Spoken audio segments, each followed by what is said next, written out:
আজ আমি দাঁড়িয়ে আছি কুমিল্লার ময়নামতি ওয়ার সিমেট্রিতে। স্থানীয়ভাবে জায়গাটি ইংরেজ কবরস্থান নামেও বেশ পরিচিত। শান্ত এই জায়গাটির প্রতিটি সমাধিফলক দ্বিতীয় বিশ্বযুদ্ধের এক একটি গল্প বলে। এখানে শুয়ে আছেন বিশ্বের প্রায় বিভিন্ন দেশের 737 জন মানুষ। কুমিল্লার মাটিতে এমন একটি জায়গা আছে যেখানে পাশাপাশি শুয়ে আছেন বিশ্বের বিভিন্ন দেশের শত শত মানুষ। কিন্তু প্রশ্ন হলো, তারা এখানে কেন, আর কিভাবে কুমিল্লার এই মাটিই হয়ে উঠল তাদের শেষ ঠিকানা। চলুন আজ আপনাদের নিয়ে যাই সেই নীরব ইতিহাসের কাছে। কুমিল্লার ময়নামতিতে এমন একটি জায়গা আছে যেখানে ঢুকলে চারপাশের নীরবতা আপনাকে থমকে দাঁড় করাবে। সারি সারি সমাধি, সবুজ ঘাস, আর প্রতিটি সমাধিফলকের পেছনে লুকিয়ে আছে একটি করে মানুষের গল্প। এটি ময়নামতি ওয়ার সিমেট্রি, দ্বিতীয় বিশ্বযুদ্ধের এক নীরব সাক্ষী। কুমিল্লা শহর থেকে প্রায় 9 কিলোমিটার দূরে কুমিল্লা ক্যান্টনমেন্টের কাছেই অবস্থিত এই যুদ্ধ সমাধিক্ষেত্র।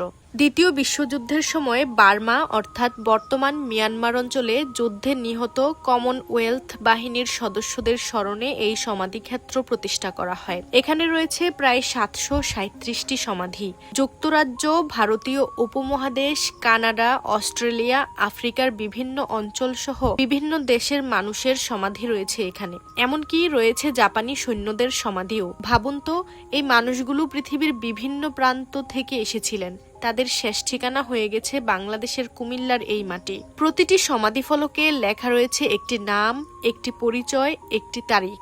কিন্তু এই নামগুলোর পেছনে ছিল তো একটি করে পরিবার, ছিল বাবা মা, ছিল ভাই বোন, ছিল প্রিয় মানুষ। হয়তো কেউ অপেক্ষা করেছিলেন প্রিয় মানুষটি একদিন ফিরে আসবে বলে, কিন্তু সেই ফেরা আর হয়নি। আজ এই জায়গাটা অসম্ভব শান্ত। পাখির ডাক, সবুজ ঘাস আর ফুলে সাজানো এই পরিবেশ দেখে বোঝার উপায় নেই একসময় এই ময়নামতি ছিল দ্বিতীয় বিশ্বযুদ্ধের একটি গুরুত্বপূর্ণ সামরিক এলাকা। যুদ্ধের সময় এখানে ছিল সামরিক হাসপাতাল এবং গুরুত্বপূর্ণ সামরিক স্থাপনা। যুদ্ধে আহত হয়ে অনেক সৈন্য চিকিৎসাধীন অবস্থায় মারা যান, আর তাদেরই অনেককে এখানে সমাহিত করা হয়। আর ময়নামতি ওয়ার সিমেট্রির সবচেয়ে গভীর একটি বিষয় হলো, এখানে বিভিন্ন ধর্ম ও দেশের মানুষের সমাধি পাশাপাশি। মৃত্যুর পর এখানে যেন দেশ, ধর্ম, জাতি কিংবা পরিচয়ের কোনো বিভাজন নেই। সবাই একই মাটির নিচে।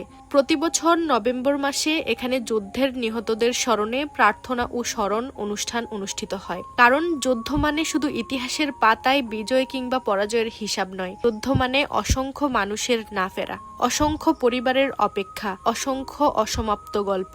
ময়নামতি ওয়ার সিমেট্রি তাই শুধু একটি পর্যটন কেন্দ্র নয়, এটি আমাদের মনে করিয়ে দেয় যুদ্ধ শেষ হয়ে যায়, কিন্তু যুদ্ধের স্মৃতি কখনো শেষ হয় না। তাই কুমিল্লা এলে একবার ময়নামতি ওয়ার সিমেট্রিতে আসতে পারেন। হয়তো এখানে এসে আপনি নতুন কোনো দর্শনীয় জায়গা দেখবেন না, কিন্তু দেখতে পাবেন ইতিহাসের নীরব মুখ, আর বুঝতে পারবেন ইতিহাস শুধু বইয়ের পাতায় লেখা থাকে না, কখনো কখনো ইতিহাস নীরবে শুয়ে থাকে আমাদের মাটির নিচেও। ভালো থাকতে ভুলবেন না। দেখা হবে পরবর্তী কোনো ভিডিওতে।